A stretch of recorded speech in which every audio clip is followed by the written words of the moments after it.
660 megawatt का पंथी का power plant बनना है, उसको मैं लेके आया। जैसे आज ये कल्याणपुर पंथी रोड जो बन गई, इसे मैंने बनवा दिया, इसी की 100 साल तक ही चले।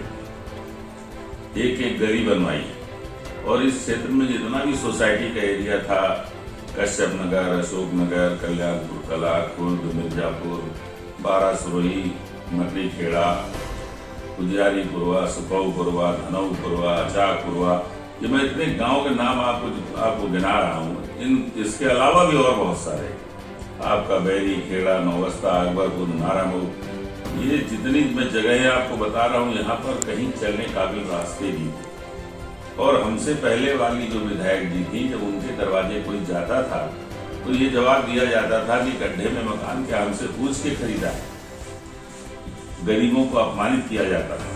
आज मैं कल्याणपुर के सापा के बहुत संघर्षशील नेता सतीश जी हूँ, जो कि यहाँ पर एक विधायक भी रह चुके हैं। उनसे मैं जरा थोड़ा यहाँ पर कल्याणपुर के क्षेत्र के विकास के विषय में क्या क्या प्राथमिकताएं हैं उनकी, क्योंकि चुनाव भी आ रहे हैं, तो मैं इनसे थोड़ा सा विस्तृत वार्ता करूँगा। सतीश जी, आपका स्वागत है।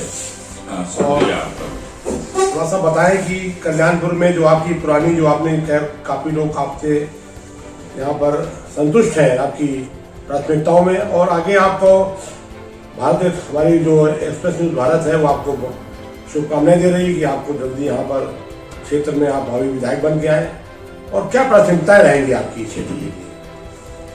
पहले तो आप एक्सप्रेस न्यूज भारत को बहुत बहुत धन्यवाद इंटरव्यू लेने के लिए, और साथ ही साथ मैं अपने इस क्षेत्र के लोगों को भी धन्यवाद देता हूं कि उन्होंने आज तक मुझे इतना प्यार और स्नेह दिया। और मैंने भी कम मोहब्बत नहीं की, मैंने भी बहुत मोहब्बत की है लोगों को।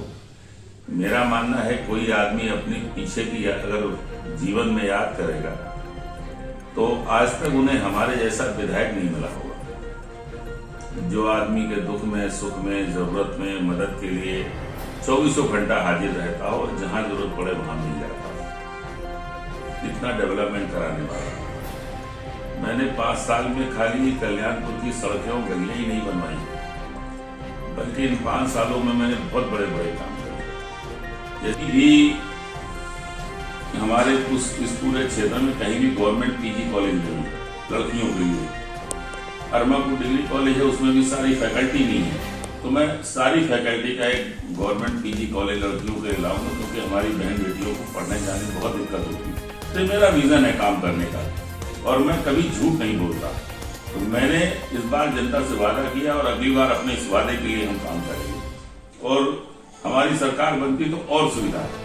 और अपनी दफे हम लोगों ने अपने पूर्व मुख्यमंत्री जी से ये भी कहा है कि 300 यूनिट बिजली फ्री कर दीजिए, ताकि आम आदमी और गरीब आदमी को बिजली फ्री हो जाए, तो कम से कम उसकी जिंदगी में बहुत आसानी हो जाएगी। और ये भी कहा है जो समाजवादी पेंशन 500 रुपए थी, उसको बढ़ा के 2000 रुपए कर देंगे। वो भी अब की कुछ न कुछ और हम लोग बढ़ा के लाएंगे। और शायद कहीं सुना है मैंने कि हमारे राष्ट्रीय अध्यक्ष जी ने कहा भी है कि 1500 रुपए देंगे। किसानों की हम जो है आपकी बिजली माफ कर देंगे। तो बड़े बड़े वादे हम लोग करते नहीं है। केवल इस उत्तर प्रदेश में ही नहीं, बल्कि देश में समाजवादी पार्टी ही एक ऐसी पार्टी है जो जनता से किए गए वादों को अमल में लाती है और काम करती है। वरना लोग यू टर्न कैसे लेते हैं भारतीय जनता पार्टी के नेताओं को तो देखा होगा ना किस्सा ले। लेकिन मैं ये सही कह रहा हूँ कि केवल हमारी पार्टी ऐसी अपने एजेंडे पे काम करती है, और आम आदमी, गरीब आदमी, किसान, मजदूर, इनका विशेष तौर पर ख्याल करती है, नौजवानों का। तो हमारी पार्टी है, चाहती है कि अच्छी शिक्षा मिले, इसीलिए हम लोगों ने लैपटॉप दिया। और अगर लैपटॉप नहीं होते हमारे, जो हमारे राष्ट्रीय अध्यक्ष अखिलेश यादव जी, लैपटॉप नहीं होते तो ऑनलाइन पढ़ाई जैसे कोरोना के काल में हुई, तो लैपटॉप बहुत काम आए लोगों के, वरना लोग तो ऑनलाइन पढ़ाई भी नहीं कर सकते थे। तो मेरा ये मानना है कि कल्याणपुर के विकास को बहुत आगे लेके जाना है। मुझसे पहले 25 साल 5 बार रही जो विधायक जी, और 5 साल उनकी बेटी, 30 साल पीछे कर दिया इन लोगों ने कल्याणपुर को, और मैं कल्याणपुर को 5 साल में इतना आगे ले आया। अगर इसका आधा कार्यकाल भी हमको मिला होता, 30 का आधा 15, तो हम 15 में कल्याणपुर को ऐसा बना देते कि उत्तर प्रदेश में कल्याणपुर के बराबर कोई विधानसभा विकास के मामले में खड़ी नहीं हो पाती। मैं इतना सुंदर, इतना बढ़िया जो इसको बना देता। लेकिन मेरा सपना है बनाने का। मुझे भरोसा है कि जनता हमें हमारी मदद भी करेगी, हमारे साथ भी खड़ी होगी। और जो इसने आज तक दिया है, ये स्नेह और ये मोहब्बत, जनता का प्यार इस बार वोट में तब्दील होगा। और वोट में तब्दील होगा, हम जीतेंगे और फिर लोगों का काम करेंगे, गरीबों का दर्द बांटेंगे, नौजवानों को रोजगार के लिए काम करेंगे। पीजीआई आएगा तो रोजगार मिलेगा। ये पावर प्लांट हमारा जिस दिन चालू होगा, हजारों बच्चों को रोजगार मिलेगा। अगर हम जीत के आएंगे तो हम काम करेंगे। और जब जीत के आया तो मैंने उनके भरोसे पर खरा उतरने का प्रयास किया। और मैंने जो हमारी विधानसभा क्षेत्र शुरू होता है खलासी लाइन से लगा के नारायणपुर तक और नौशील धाम से लगा के और आपके पनकी गंगागंज रतनपुर तक एक सड़क गली मैंने बनवा दी। 2-4-10 गलियां मैं नहीं कहता, कोई नजर में नहीं आई या लोगों ने अप्रोच नहीं किया, छूट गई। पूरी विधानसभा की सड़कें बनवा दी। इसके अलावा मैंने गंगा बैराज से लखनऊ जाने का रास्ता बनवाया। इसके अलावा मैंने गंगा बैराज को मंधना से जुड़वाया।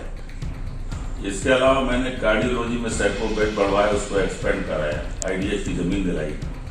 100 बेड का न्यूरो साइंस सेंटर बनवाया, जिसको भारतीय जनता पार्टी की सरकार ने कोविड सेंटर बना रखा। वो हम नहीं बनवाया था अपने कार्यकाल में। इसके अलावा मैंने HBTI जो 125 साल से ज्यादा पुरानी संस्था थी, उसको मैंने यूनिवर्सिटी बनवाया। रामा डेंटल को डीम्ड यूनिवर्सिटी बनवाया। तो मैंने बहुत सारे बड़े बड़े काम किए सड़क और गली के अलावा।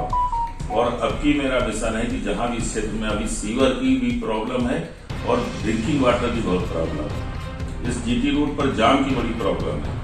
हमारी बगिया क्रॉसिंग पर अभी सिंगल हमारे यहाँ जो क्रॉसिंग है उसको डबल होना चाहिए। डबल हो जाए तो वहां भी जाम कम हो जाएगा।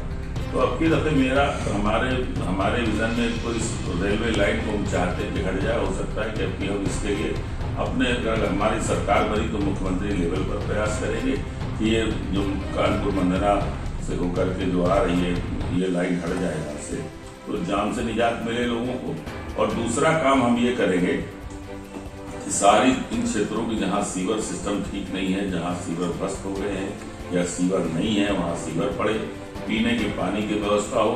और सबसे बड़ा मेरा प्रोजेक्ट इस बार का है कि जीतने के बाद कानपुर में PGI लाने का काम करेंगे, क्योंकि कानपुर को PGI मिल जाना बहुत जरूरी है।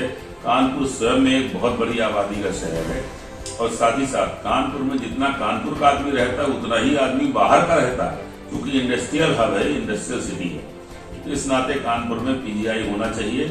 और कानपुर के आसपास के जितने जिले हैं, चाहे आपका हमीरपुर हो, राठ हो, महोबा हो, झांसी हो, इधर ललितपुर हो, इधर जितने सारे जिले, उन्नाव हो, फतेहपुर हो, जिससे जुड़े हुए आसपास के जिले हैं, इन जिलों को भी जरूरत है कि एक PGI हो, ताकि जो एक PGI लखनऊ में उसका लोड कम हो जाए। तो मेरा ये मानना है कि PGI कानपुर की बहुत बड़ी जरूरत है और उस PGI को हम यहाँ लाने का काम करेंगे। हमारे कानपुर में आज भी कोई ऐसा स्थान नहीं है कि जहाँ कोई